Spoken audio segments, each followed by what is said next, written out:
రాజకీయం ఎత్తుకు పై ఎత్తు అన్నట్లుగా సాగుతుంది. నిన్నటి వరకు అవినీతి విచారణల చుట్టూ తిరిగిన కాళేశ్వరం ముచ్చట ఇప్పుడు కాస్త వరద నీళ్లు వర్సెస్ రక్తం అనే రేంజ్లో సరికొత్త పొలిటికల్ డ్రామాకు తెరలేపింది.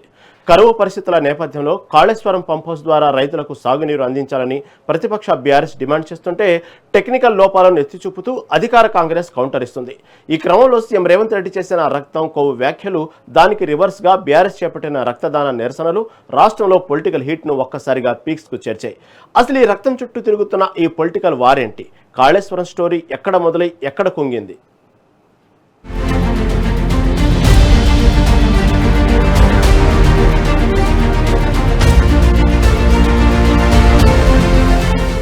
అసలు ఈ కాళేశ్వరం వార్ ఎప్పటి నుంచి పీక్స్ కు చేరిందనే విషయానికి వస్తే, గతేడాది అసెంబ్లీ ఎన్నికల ముందు వరకు తెలంగాణ వరప్రధాయినిగా వెలిగిన ఈ ప్రాజెక్ట్ 2023 అక్టోబర్ నెలలో ఒక్కసారిగా వివాదాల సుడిగుండంలోకి నెట్టబడింది. అంతవరకు రీడిజైనింగ్ రికార్డుల స్పీడ్తో సాగిన ప్రాజెక్ట్ పిల్లర్లు కుంగిపోవడంతో డిఫెన్స్ లో పడింది. ఎన్నికల ప్రచారంలో ఇదే ప్రధాన అస్త్రంగా మారగా, ఆ తరువాత అధికారంలోకి వచ్చిన కాంగ్రెస్ దీనిపై జ్యుడిషియల్ విచారణకు ఆదేశించింది. ఎన్డీఎస్ఏ నివేదికల ఆధారంగా బీఆర్ఎస్ సర్కార్ను టార్గెట్ చేయడం ప్రారంభించినప్పటి నుంచి ప్రతిరోజు కాళేశ్వరం అంశం తెలంగాణ పాలిటిక్స్ ను శాసిస్తూ వస్తుంది. అయితే అంతవరకు కేవలం రాజకీయ విమర్శలకే పరిమితమైన ఈ వివాదం బ్యారేజీలు ఒక్కొక్కటిగా దెబ్బతినడంతో టెక్నికల్ వార్గా మారిపోయింది.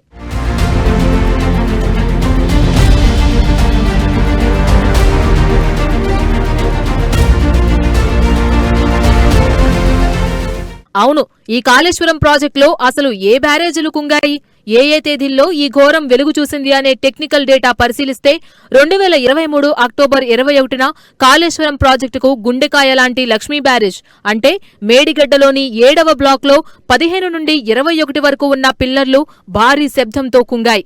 సిమెంట్ రోడ్లపై పగుళ్లు వచ్చాయి. ఇదే కాళేశ్వరం సంక్షోభానికి పునాది కాగా, ఆ వెంటనే 2023 నవంబర్ మొదటి వారంలో సరస్వతి బ్యారేజ్ అంటే అన్నారం కింద నుంచి నీరు లీక్ అవడం ప్రారంభమైంది. పునాదుల కింద ఇసుక కొట్టుకుపోయి బుంగలు పడ్డాయి. ఇక ఇటీవల 2024 జులై నాటికి పార్వతీ బ్యారేజ్ అంటే సుందిళ్లలో కూడా స్వల్పంగా నీటి లీకేజీలు, సిమెంట్ కట్టడం దెబ్బతిన్నట్లు లీగల్ కమిటీలు గుర్తించాయి. ఈ 3 బ్యారేజీలలో నీటిని నిల్వ చేస్తే అవి కొట్టుకుపోయే ప్రమాదముందని డ్యామ్ సేఫ్టీ అథారిటీ స్పష్టం చేసింది. ఇలా సాంకేతిక నివేదికలు ప్రాజెక్ట్ డేంజర్ జోన్ లో ఉందని చెప్తున్నా, విపక్షాలు మాత్రం నీళ్లు లిఫ్ట్ చేయాలంటూ డిమాండ్ చేయడంపై సీఎం రేవంత్ రెడ్డి ఊహించని రేంజ్ లో ఫైర్ అయ్యారు.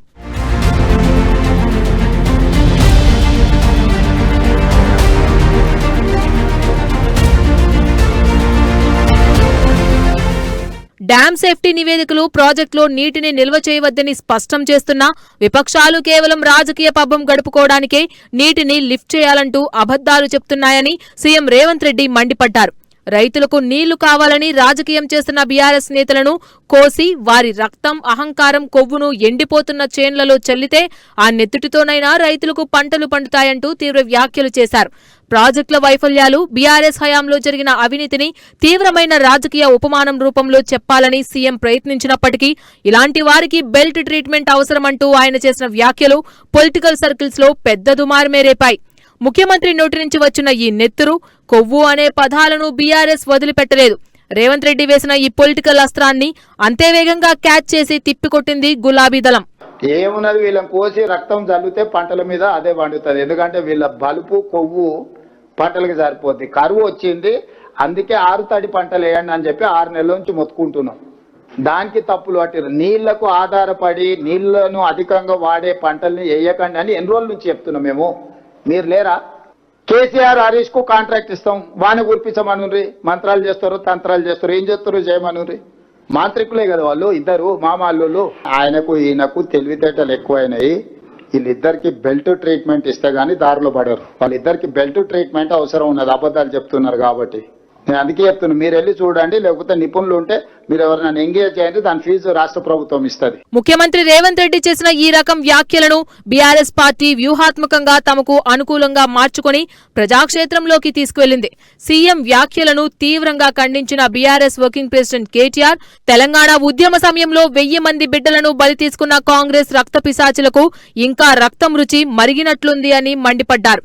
రైతులు సాగునీరు అడిగితే ప్రతిపక్షాల నెత్తురు చల్లుతానని మాట్లాడడం రేవంత్ రెడ్డి రక్తదాహానికి నిదర్శనమని ఆరోపిస్తూ బీఆర్ఎస్వి రాష్ట్ర విభాగం ఆధ్వర్యంలో తెలంగాణ భవన్లో రేవంత్ రక్తదాహానికి రక్తదానం అనే వినూత్న నిరసన కార్యక్రమాన్ని చేపట్టారు. సీఎం కోరుకున్నట్లుగానే తాము రక్తం ఇవ్వడానికి సిద్ధమంటూ గులాబీ సైనికులు పెద్ద ఎత్తున తరలివచ్చి రక్తదానం చేయడంతో అక్కడ ఉద్రిక్తత నెలకొంది. రైతుల కోసం రక్తం ఇవ్వడానికైనా సిద్ధమంటూ బీఆర్ఎస్ వేసిన ఈ సెంటిమెంట్ ప్లాన్ హస్తం పార్టీని కూడా తక్షణమే అలర్ట్ అయ్యేలా చేస్తుంది. మమ్మల్ని పట్టుకొని మా పార్టీ నాయకత్వాన్ని పట్టుకొని మా రక్తం అట తీసుకొని పంటల మీద జల్లితే పంటలు పండుతాయట. అందుకే ఇవాళ మా నాయకులు, మా పార్టీ నాయకత్వం ఎక్కడి వారు అక్కడ స్వచ్ఛందంగా మా ప్రశాంత్ రెడ్డి గారు ముప్కల్ పోయిండు, బాల్కొండ ఎమ్మెల్యే గారు, మాజీ మంత్రి గారు ముప్కల్ పోయి రక్తదానం చేసి ఆ రక్తం పట్టుకొని, రక్తం పొట్లం పట్టుకొని ప్రశాంత్ రెడ్డి గారు చెప్తున్నాడు, మా రక్తం తీసుకో, మా రైతులకు నీళ్లు ఇయ్య. మా విద్యార్థి విభాగం నాయకత్వం మొత్తం ఇవాళ తెలంగాణ భవన్ లో పార్టీ కేంద్ర కార్యాలయంలో మరి రేవంత్ రెడ్డి గారు మా రక్తం కళ్ళ చూడాలంటున్నారు, రక్తం కావాలంటున్నారు కదా అని చెప్పి వాళ్ళు రక్తదానం చేసి రేవంత్ రెడ్డికి ఇద్దామని చెప్పి ఆయన ఇంటికి బయలుదేరింది. వాళ్ళని అరెస్ట్ చేసి ఇవాళ అక్కడ పోలీస్ స్టేషన్ లో పెట్టింది. నీకు రక్తమే కావాలంటే రేవంత్ రెడ్డి గారు రేపు కరీంనగర్ లో కూడా ఇక్కడ బ్లడ్ డొనేషన్ ఏర్పాటు చేస్తాం, మేమందరం రక్తం ఇస్తాం నీకు కావాలని. మా రక్తమే అంతా నీకు కావాలనుకుంటే, మా రక్తం చూస్తేనే నీ కళ్ళు శాంతిస్తాయి అనుకుంటే అందరం రక్తదానం చేస్తాం, నీకు పంపిస్తాం. కానీ రైతులకు నీళ్ళు ఇదేం దరిద్రం నాకు అర్థం కాదు.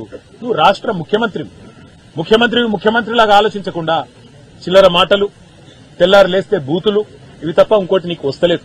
అందుకే ఇవాళ ఇన్ని జలాశయాలు ఎల్ఎండి గాని ఎంఎండి గాని 20% మించి నిండింది ఎక్కడా లేదు రాష్ట్రంలో. రైతుల పంట పొలాల్లో నీళ్లు బారించండి ముఖ్యమంత్రి గారు అంటే మా రక్తాన్ని బారిస్తా అని రేవంత్ రెడ్డి గారు మాట్లాడుతూ ఉన్నారు. ఇది ఒక ముఖ్యమంత్రి మాట్లాడాల్సిన భాషన? నీళ్లు కావాలని మేము అడిగితే రక్తం కావాలని రేవంత్ రెడ్డి అంటుండు. సరే, నీకు రక్తం కావాలంటే ఇస్తాం, దానికి కూడా మేము వెనకాడటోళ్ళం ఏం కాదు. కానీ మాకు నువ్వు నీళ్ళు ఇవ్వడానికి, ఒకవేళ మా రక్తమే నీకు నీళ్ళు ఇవ్వడానికి అడ్డమైతే ఆ రక్తం ఇవ్వడానికి కూడా మేము సిద్ధంగా ఉన్నాం.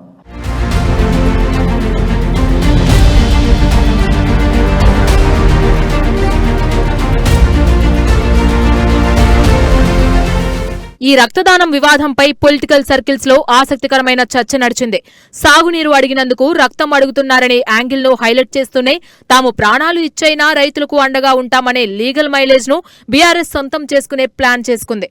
అయితే దీనికి కౌంటర్ గా అధికార కాంగ్రెస్ పార్టీ కూడా తక్షణమే అలర్ట్ అయింది. గాంధీభవన్ లో కేసీఆర్ చిత్రపటాలను ప్రదర్శిస్తూ అవినీతి కాళేశ్వరం లోపాలను, టెక్నికల్ ఫెయిల్యూర్స్ ను ఎండగట్టే ప్రయత్నం చేసింది. లక్షల కోట్లు ముంచేసి ఇప్పుడు బ్యారేజీలు కూల్చేలా నీళ్లు నింపమనడం వెనుక బీఆర్ఎస్ కుట్ర ఉందంటూ కాంగ్రెస్ నేతలు ప్రెస్ మీట్ల ద్వారా కౌంటర్ అటాక్ ఇచ్చారు. రిపేర్ చేయొచ్చు కదా అని మాట్లాడతారు. అరే నీకు సోయి ఉందా నేను అడుగుతున్నా.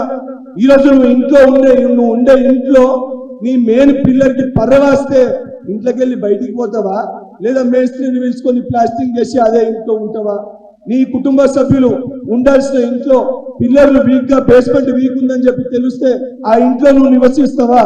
ఆ ఇంట్లో నువ్వు ఉంటావా, లేదా ఇమీడియట్ గా ఎవాక్యుయేట్ చేస్తావా? మొత్తానికి తెలంగాణలో కాళేశ్వరం పంచాయతీ ఇప్పట్లో ముగిసేలా కనిపించడం లేదు. క్షేత్రస్థాయిలో రక్తం వర్సెస్ నీళ్లు చుట్టూ తిరిగిన ఈ రాజకీయం మాత్రం తెలంగాణలో కాళేశ్వరం వార్ను మరో రౌండ్ పీక్స్ కు చేర్చింది. ఒకవైపు సేవా పథంలో ఉన్నామంటూ బీఆర్ఎస్ మైలేజ్ కోసం చూస్తుంటే, మరోవైపు అవినీతి పాపాలను కడిగేసేందుకు కాంగ్రెస్ వ్యూహాలు రచిస్తోంది.